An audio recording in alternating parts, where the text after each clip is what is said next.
G'day guys and gal. Although a large part of my life consists of sitting in front of a computer, making Warhammer lore videos and playing Skyrim, I'm also an avid fan of not being a fat piece of shit. Since I was a little tweeny boy, I've been picking up little tips and tricks along the way about how to maintain a lean and healthy body, whilst also enjoying some beer-fueled benders and some fat slices of peri-peri chicken pizza. You're probably sitting there, not in the best shape, cause, you know, you like Warhammer. And you want to get healthy and have abs and shit, but you don't know where to start, and you can't be bothered making drastic life changes. I feel ya, and I even get a bit when I'm watching like a fitness YouTube video, and the dude's like, alright, to get fit, we're doing a 5-day push-pull leg split. You're gonna wanna find your maintenance for your caloric intake, sit there for 2 weeks, and then enter a 300 calorie deficit, recording every single one of your macros. It's like, mate, who can be stuffed? Calorie counting is just the biggest CBF. I'm not saying it doesn't work, I'm just saying that to expect a fat dude who paints little plastic miniatures to download MyFitnessPal and start scanning and weighing all of his food is just ridiculous. Fortunately, I know how to skip all that shit and go straight to the abs part. Today I'll show you what I eat, what supplements I take,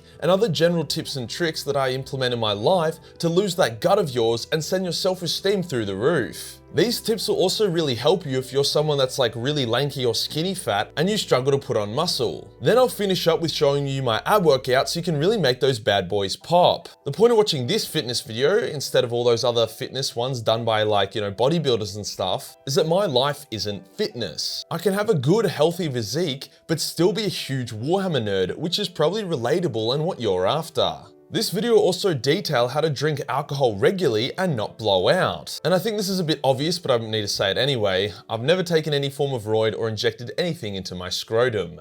Let's get into it. Alright, first things first. If you right now are overweight or unhappy with your size, do not blame your genetics. If your parents were fat, it's not because they had some fucking chromosome that blows them up that they passed down to you. It's because they eat like shit and barely exercise. Like, I seriously doubt all of you have thyroid problems. My genetics aren't the best. On my dad's side, all my aunties and uncles are overweight, and last year during peak lockdown, I had no cardio and I was living with my best mates who are Greek and Italian, hence I was smashing pasta like there was no tomorrow. As a result, I went from 77 kilos to 88 kilos in a couple months. Now this probably doesn't look like an unhealthy fat body, but it's fluffy and a lot bigger than I would like to be. I was able to cut back down to about 80 kilos for the custodian photo shoot, and I'm now sitting at around 81. So if I can lose 8 kilos in a few months following some basic health tips you learn about today, then so can you.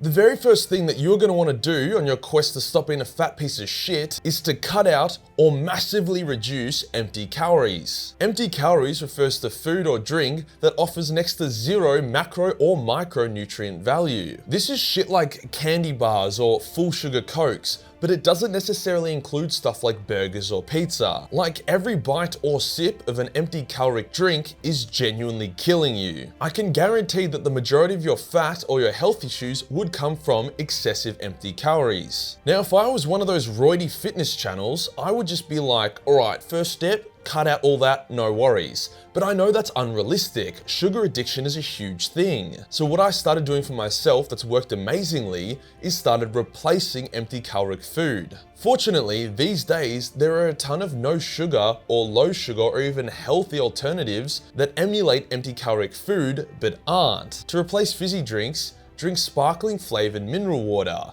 You can also go for something like kombucha, or what I did was I just started drinking a ton of coconut water. These drinks are sweet, low in bad sugar, and delicious. It might take a bit of getting used to, but if you force yourself to do it for a couple days, by the end of 2 weeks, the thought of a Coke will disgust you and you'll be guzzling that coconut water like it's Henry Cavill's cum. For stuff like chocolate, there are actually a ton of sugar-free alternatives and some that are even really high in protein. Sure, it might not be as good as Cadbury Marble Caramilk, but it does fill the hole. Or, you know, you could just switch to dark chocolate, which is just 10 times better for you. The idea is that if you can reduce your empty caloric intake by 80 or 90%, then that remaining 10 or 20% you can really enjoy and treat like a treat and have a healthy relationship with it. I sometimes even smash like an entire block of chocolate to myself, but it's not a key part of my diet and it happens not very often, so that's totally fine. The point here is that there are healthy, or at least significantly less unhealthy alternatives to empty calories, and that should be the first place you start. Alright, first meal of the day, brekkie. I'm not here to tell you that you have to start eating that at 9 AM or you have to fast till 2 PM. Eat whenever the fuck you feel like it. But this is the food that has been working for me. For me, I have Magic Spoon cereal, which is high in protein and low in everything else. Whey protein isolate, which are, yeah, high in protein. Some creatine for them gains. Multivitamin gummies, because there's zero chance you're currently getting all the vitamins you need from your diet at the moment.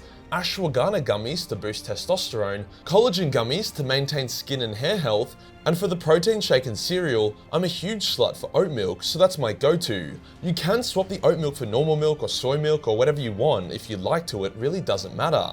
It seems like a lot, but all of this literally takes 5 minutes to prepare and eat, and even quicker to clean. I'm a huge fan of Magic Spoon, so I actually reached out to them for this video and I was like, yo, money please. And they were like, we got you, bro. So this video is sponsored by Magic Spoon. The issue with most cereal is that it's just so shit for you. The vast majority of other brands are stacked with sugar and carbs, pretty much just empty calories. But Majorkill, what about muesli and oats? Timmy, not during a sponsored segment. You could hold a gun to my head and I still wouldn't eat muesli and oats for breakfast. Like, what is wrong with you? What Magic Spoon does is it basically emulates your favorite childhood cereals, but makes it good for you. Cocoa tastes like Cocoa Pops and Fruity tastes like Fruit Loops. It's actually insane. The nutritional information is also mad good. I've never seen a cereal that even comes close to these numbers. Even if you aren't actively working out, having a high protein breakfast is still really good for your health. Click the link below and use the code Majorkill for $5 off any order. These are from the Variety Pack, which is their best seller, but you're an adult, you can make your own decisions. If you somehow aren't already convinced, then Magic Spoon offers a no questions asked refund if you don't end up liking the product.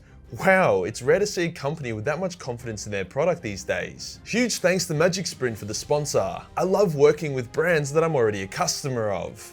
Okay, brekkie sorted. You've hit the day running. Your energy levels are great. What should you have for lunch? Well, it depends. If you have an office job or you're just really busy around lunchtime, you can't really be cooking decent food. Personally, lunchtime is my biggest break in the day, so this is when I whip out the HelloFresh. If you can't because you don't have time, then swap this for the dinner that I'll talk about in a bit.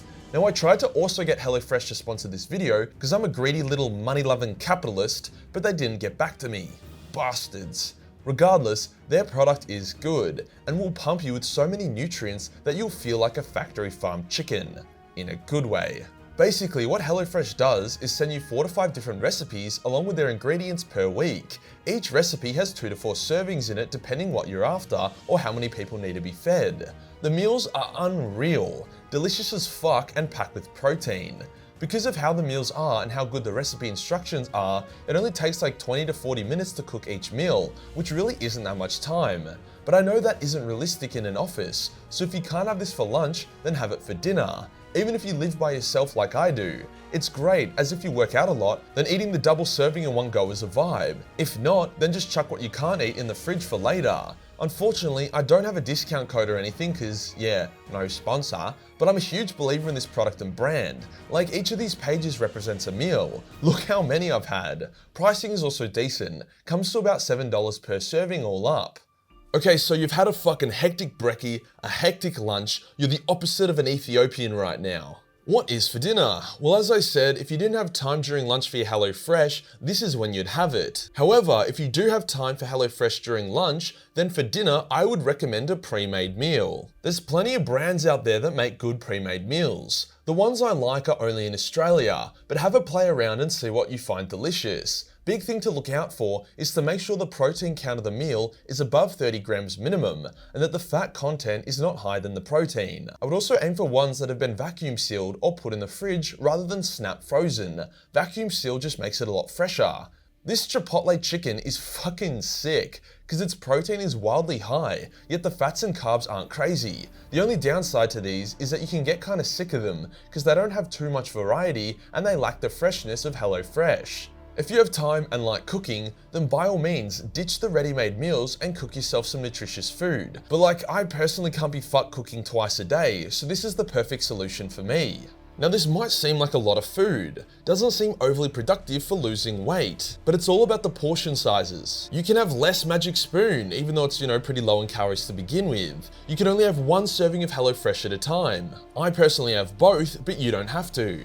Pick lighter pre-made meals. The Chipotle chicken one I showed is like a very heavy example of one. They go a lot lighter. If you get hungry or you're having cravings between meals, then hit snacks that aren't just gonna give you diabetes. Shit like berries and bananas are great, or go back to what we were saying before and have one of those like high protein bars or cookies. Often the body confuses hunger with dehydration, so if you're feeling snackish and you're not sure why, smash a glass of water first and see if it still remains. It's really not hard to have a dialed in, delicious, nutritious, and healthy diet. I've just shown you how. Now for drinking. Drinking can be a killer when you're trying to get lean, but there are things you can do to avoid a beer gut or just a really bad carb-induced hangover. Beers and mixed drinks, which are generally the things you'll be smashing on a night out, are just as bad for you, if not worse, than Cokes and Sprites. But they don't have to be. I'm a huge fan of sugar-free mixed drinks. Shit like this Canadian Club tastes awesome, and the lack of sugar means I won't get a headache if I drink like 10 of these in a day. For beer, aim for stuff like Pure Blondes that taste great, but they have way less carbs. Another solution is smashing vodka sodas with lime. Next to no calories, hydrates you, and still gets you fucked up. The ultimate solution is, just do shots. Yeah, you hear that, kids? Uncle Major says that shots are the healthiest way to consume alcohol. Go nuts. Alright, so now we've fixed the diet side of things. You could genuinely get down to like 12% body fat just doing that, depending on your genetics. But unless you train your abs, they're probably not gonna pop. Here is the ultimate ab routine that you could probably do within 20 to 30 minutes depending on your rest time. Start off with hanging knee raises, 3 sets of 10 or as many as you can do, whichever comes first. If you don't have a pull-up bar anywhere near you, then just buy one of those door frame ones off Amazon or go to a local playground. While you wait for it to arrive, you can just do stretches and shit instead of the raises for now. When you do the knee raises, make sure not to swing and use the momentum. You want to control the movement the entire time. If you're finding this easy and you can do 10 no worries, then try slow leg raises. These are a killer. If you can do 3 good sets of 10 on that, then you probably don't need to be watching this video. Okay, good work. Warm up done. Now we have the 10 minutes of hell. This part is rough, but we like it rough, don't we? Puh, slut. Download the free WOD Timer app and configure it to have 50 seconds on, 10 seconds rest. If you're super new to abs and those knee raises were tough, you can set it to 40 seconds on and 20 seconds rest, or even 30 seconds on, 30 seconds rest. Then lie down on a soft surface like a yoga mat and begin doing rolling sit-ups for the first round. Do this for the work period, then rest for the rest period. After that, hit leg raises, then knee to elbow bicycles, then oblique crunches, and then for the rest of the sets, do whatever ab workouts you know are like. Stuff like V-sits and the flutter kicks are good options. When you reach round 9, do a side plank. If this is too easy, then add some dips in there. And for round 10, do the same on the other side. The idea isn't to do 10 minutes flawlessly. For me, I often have to take short 1 to 2 second breaks in those rounds, especially during the bicycle set. The idea is to fight through the struggle. It's only 10 minutes. You can do it. Your abs will be very much on fire at this point, so take a few minutes rest, then do a plank. If you're new, aim for 1 minute. If you're decent, aim for 2, and if you want to be me, then aim for 3. My personal best was 7 minutes when I was a skinny little bitch. Bang! Well done. You have done a very, very solid ab workout, which I guarantee if you do twice or even once a week, you will make your abs pop. This will also help your body deal with your new high protein diet. Those are the primary tips to become a beast. If you follow these, you will get abs. I can't promise you'll get a six-pack because that's up to your genetics, but I can promise you'll be significantly more attractive, be confident on the beach, and greatly improve your mental health and esteem. Other tips I recommend you do but aren't completely necessary is to do workouts for other muscle groups in your body. I've uploaded a good chest day for beginners a little while ago, so that would be a good starting point. If you're smoking, I recommend quitting smoking. Try get a reliable friend on board with this new diet and ab workout. That way you can keep each other accountable. You don't need to do this, but I would also recommend deleting Uber Eats for a couple weeks, just to kind of like break out of the habit of just ordering like a 12 AM sweaty burg. Once you've kind of built up some healthy habits, then re-download it and have the berg once or twice a week like I do. Finally, I recommend doing some kind of enjoyable cardio a couple times a week. Shit like bike riding, walking your dog, or boxing or jiu-jitsu are actually really good sources of cardio. Like, I fucking hate running. I used to do it a lot and now I'm never gonna do it again because I just don't enjoy it. But I love jiu-jitsu and boxing, so that's where I get my cardio from. I'm about to go on a bit of a bulk with the goal of taking my physique from a yeah, nice man to a fuck yeah over the next few months. So I thought I'd make this video now while I've still got kind of like my cruisy, achievable body that, anyone could get pretty easily. There's also a new channel in my Discord where people talk about, their progress and workouts and stuff like that. So if you're interested, then jump on in there. If you enjoyed the video, are keen to change the Warhammer Nerd stereotype, and want to support the channel, then Patreon is the place to be. Where only $1 per month give you access to hectic hentai, including this jacked Gilliman piece. Man has never touched an empty calorie in his life. Hit the subscribe button, then hit the real subscribe button for more healthy content. Join the Discord for more memes, and I'll see you in the next one. Peace.